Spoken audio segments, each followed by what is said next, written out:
Funding for this edition of One-on-One with Steve Adubato has been provided by NJM Insurance Group, serving New Jersey's drivers, homeowners, and business owners for more than 100 years. New Jersey Institute of Technology, NJIT, makes industry-ready professionals in all STEM fields. Holy Name, Horizon Blue Cross Blue Shield of New Jersey, here when you need us most. New Jersey's Clean Energy Program, lighting the way to a clean energy future. The Fidelco Group. The Turrell Fund, a foundation serving children. Robert Wood Johnson Foundation, working for a healthier, more equitable New Jersey. And by Community Food Bank of New Jersey. Promotional support provided by Meadowlands Chamber, building connections, driving business growth. And by New Jersey Monthly, the magazine of the Garden State, available at newsstands. This is One-on-One. I'm an equal American just like you are. The way we change presidents in this country is by voting. A quartet is already a John. It's just the new John. January 6th was not some sort of violent, crazy outlier. I don't care how good you are or how good you think you are. There is always something to learn. I mean, what other country sends comedians over to embedded military to make them feel better? People call me because they feel nobody's paying attention. It's not all about memorizing and getting information. It's what you do with that information. Start talking right now. Such a good question. High five. Hi, everyone. Steve Adubato. Welcome to a very special half hour. All right, what are we talking about today? Garden State Gangland, the rise of the mob in New Jersey. This is the book. That is the author. He is Scott Deitche. Scott, first of all, thank you for joining us once again. You joined us a while back to talk about some other mob-related activities, but this book has been on my nightstand for months, marking it up, trying to learn from it. I will admit, not just with The Sopranos, based after a real-life family we'll talk about in just a minute, mob family. Yep. I've been fascinated by organized crime in New Jersey for a long time. I'm not alone, am I? No, it's still to this day fascination. And, you would think that there would have been a lot of books written about New Jersey, but this is the first overarching history. And, with the popularity of like Boardwalk Empire, The Sopranos, I think that kind of fixation in people's minds, New Jersey and the mafia is kind of very closely tied together. And by the way, a background, Scott is a marine biologist. Don't ask. Okay, so let's get it out of the way. You're a marine biologist, you're an environmental consultant, you do a lot of, where the heck does the mob fit into marine biology?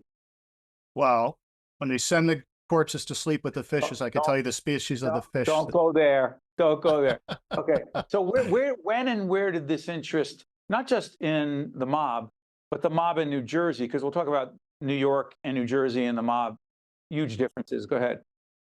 Yeah, so I grew up, born in Perth Amboy, I grew up in Woodbridge Township, right outside New York City, got all the New York City news, saw I remember when Paul Castellano was shot. My mom was a big fan of like the old James Cagney gangster movies and stuff. So it was always kind of there. And then really it was in 1990, I saw Goodfellas in the movies and I'm like, oh, I want to read the book this is based on. And that kind of started this path went from interest to obsession to, hey, maybe I'm going to write about this. So that was kind of the progression. Okay, so let's break this down a little bit. I'm going to do some categories, and I know you'll be able to respond to it well. So to be super clear, I grew up in Newark, New Jersey, in the North Ward of the city. There are 5 wards in the city. The mafia / the mob was most prominent in the neighborhood I grew up in, and Scott knows that. The connection between the mob and Newark, why is that connection so powerful, and what was the corrosive impact of the mob on governing in Newark and its people? Yeah, so you'd have to go back, obviously the early waves of immigration, the early 1900s, Newark had a very large Italian population. And out of that subset, there were people that gravitated towards organized crime. A And really small at the subset, a very absolutely small subset. very Go small ahead. subset, but not just Italians. There were, Longhi's Wilman. We talked about him last The time. There, Jewish mafia. Go ahead. Jewish mafia. absolutely. Go ahead. And then with the advent of Prohibition, Newark was really well positioned. You had a lot of breweries in Newark. I forget there's like the largest number of breweries in the state of New Jersey. So that's where that gravitated. And in order for any organized crime group to gain success, there has to be a certain level of political corruption. So you started seeing the machinations of the mob and organized crime moving into the political sphere in Newark, and eventually expanded to other cities. But certainly, by the 40s and 50s, the mob had their tentacles pretty deep in the city hall. Let's be even more specific. As a kid growing up in Newark, I knew that the mayor at the time, Jay Adenizio, was quote unquote mobbed up, meaning he was owned by the mob. There's no, and the government not only charged him, but he was convicted as well. He was influenced by a variety of mob figures. There was money involved. He was taking that money to do what, Scott?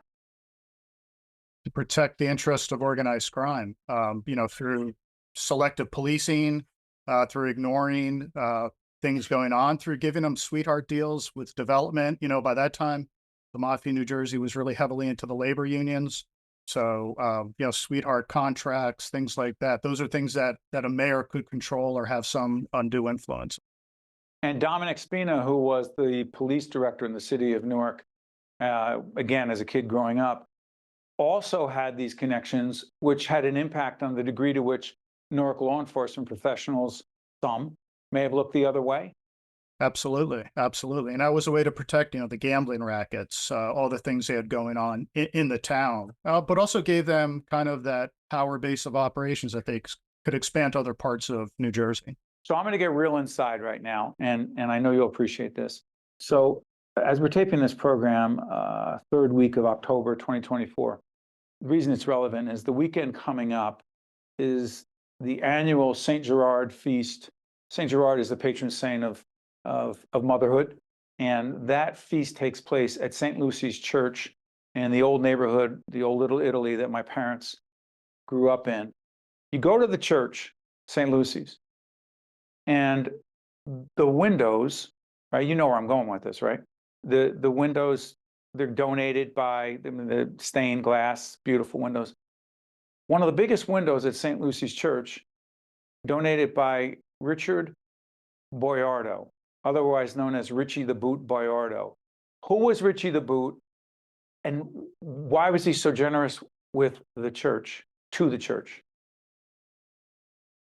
Well, Richie the Boot was one of the early mafia powers in Newark. He came up around the same time as guys like Wilman, Cina, really Jerry kind Cina, of. you have a book Jerry coming out, Jerry Cina. Cina. We'll talk about it a little bit. Go ahead. Yep. So Boiardo grew up in the same neighborhood. As Prohibition starts, he becomes a power. He later becomes a made member of the Genovese crime family, one of the New York Five families. But Richie the Boot becomes one of the most powerful and influential mobsters in New Jersey. But he got his start right out of Newark. And while I don't know the specific reason, and you might know the backstory on, I kind of thinking why he donated those stained glass. He was generous. I was going to say a lot of those guys, they cultivated this image of, hey, we're going to donate to the community, we're going to donate to people, and it's going to kind of whitewash our reputation. Yeah, it doesn't exactly work that way. That being said, Scott, I want to play out this a little bit more. I used to hear this name growing up as a kid, Sam the Plumber. You know what I'm talking about, right? Sam the Plumber DeCavalcante. Who was Sam the Plumber and the DeCavalcante crime family, and what the heck does it have to do with the Sopranos? So the DeCavalcante crime family is the only homegrown New Jersey mafia family. Meaning they're not tied to New York. Exactly. And let me preface this, and I'll get this out of the way. There was at one time a Newark family that was separate, and it later disbanded by Prohibition era, and some of the members went to the New York Five families. But the DeCavalcante family really made up of a core group of Sicilian immigrants from Iberia, Sicily, and it was based primarily out of Elizabeth, New Jersey. Sam the Plumber became boss of the DeCavalcante family, and then when the FBI started naming the families in the early 60s after who was the boss at the time, this Elizabeth, New Jersey family became the DeCavalcante family. And Sam LaPlumber was kind of interesting. He operated out of Kenilworth, New Jersey. He had a heating business there. And was he a plumber? Was he a plumber? I don't think he got under many sinks. Let's just say that. Probably not. Yes, he was not trained as a plumber, but go ahead.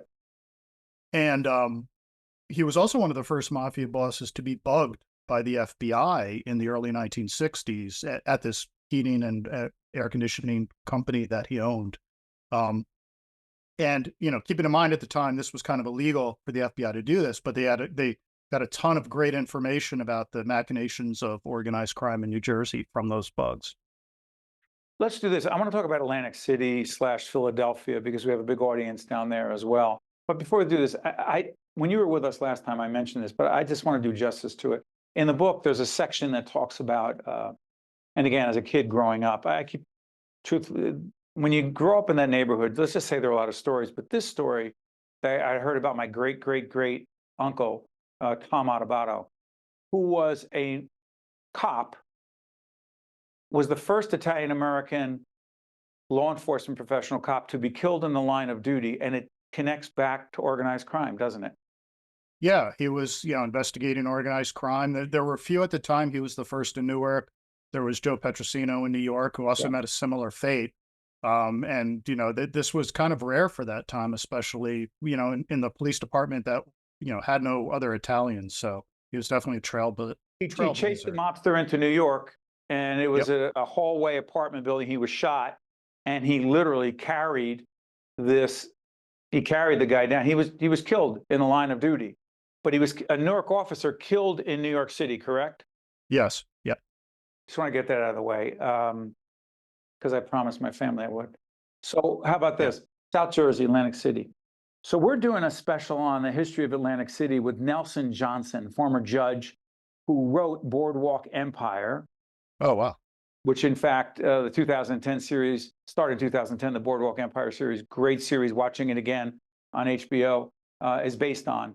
And so the character of Nucky Thompson in the show, but Nucky Johnson in real life was his name.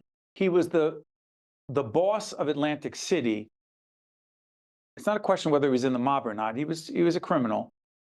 But why were the Philadelphia mob families so influential in Atlantic City, both pre-legalized gambling and after?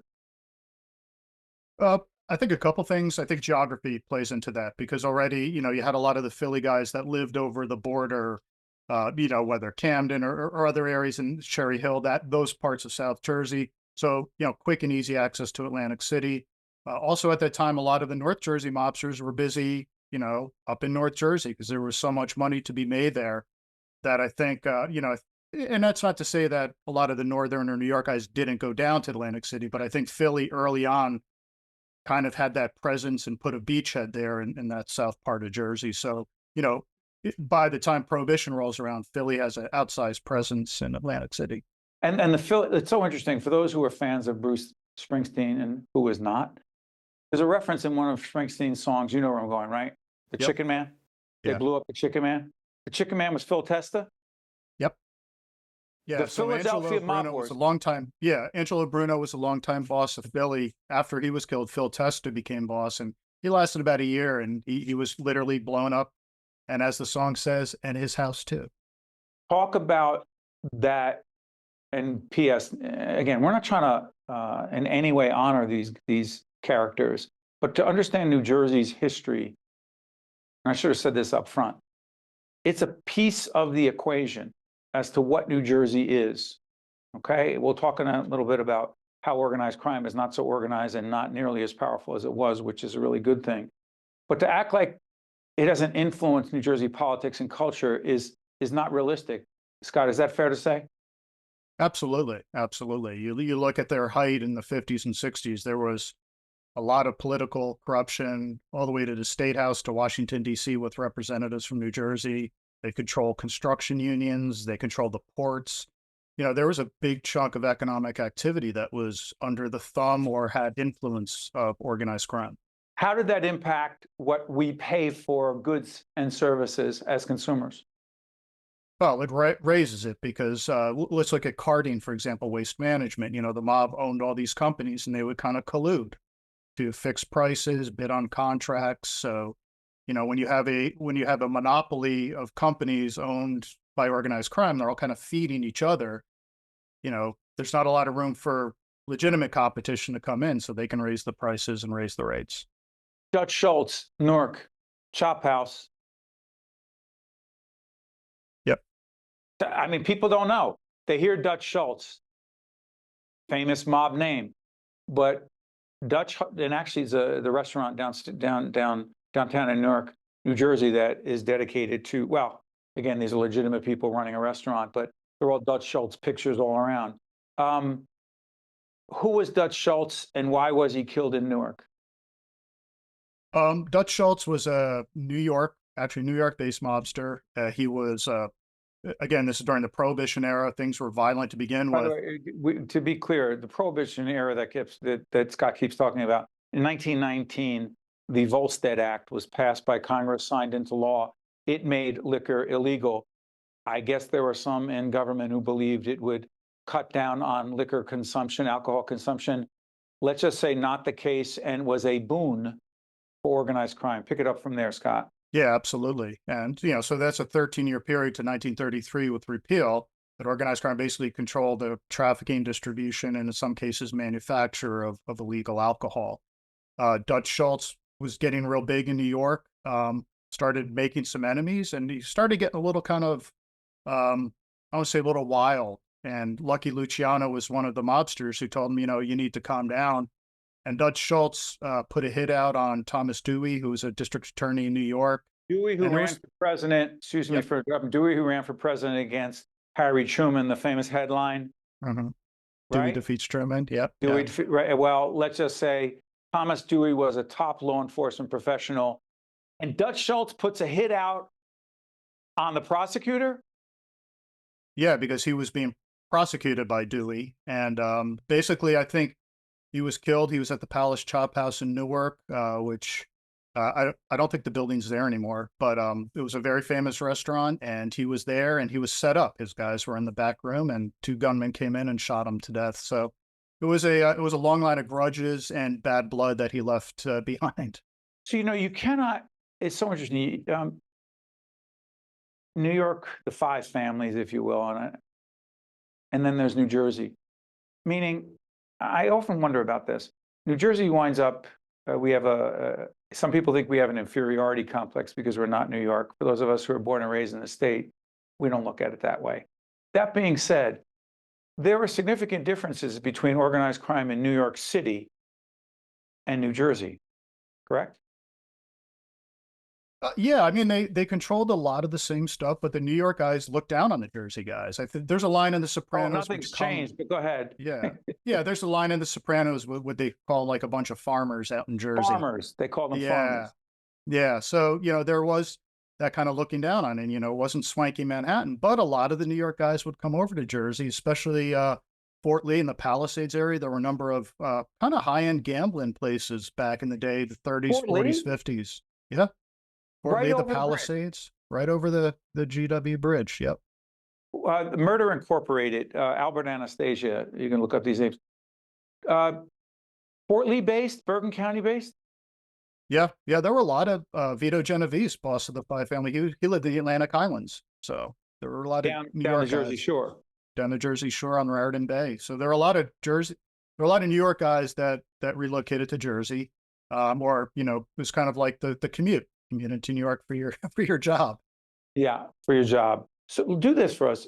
Tell us, other than the RICO Act, which allowed the government to pursue organized crime and prosecute gangsters in a way they were not able to do before RICO. The RICO statute allowed the government to prosecute the highest level person in an organization, regardless of whether they were actively involved in a crime or not. That was a big part of putting a dent in the mob. Where do you see, quote, the mob in New Jersey today?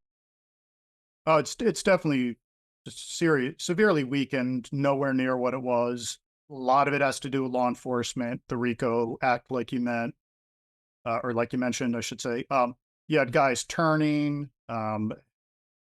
You also have a loss of what they were doing. Sports betting. Sports betting is legal now in almost every state, New Jersey included. That used to be bread and butter for a lot of wise guys. Now, you go down the street and make your bet. I'm here in Florida. I can make a bet on my phone with the, it's changed. So that's taken revenue stream.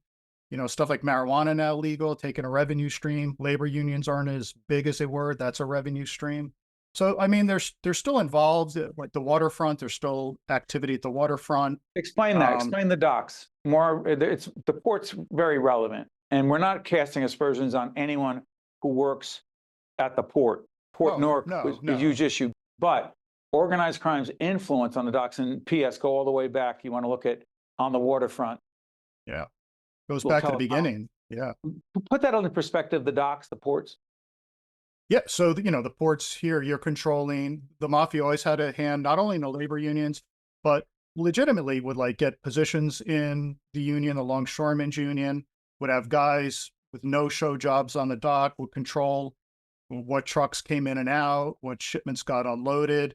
When you have that kind of power, you can really move a lot of product. You can hijack product. You can hold product hostage. How do they impact the rest of us again? People go, well, that's not my world. I had nothing to do with that. No, you didn't. Yeah. But that world impacted the rest of us. Please, Scott. Oh, absolutely. So, you're paying more for goods and services because they're taking something off the top.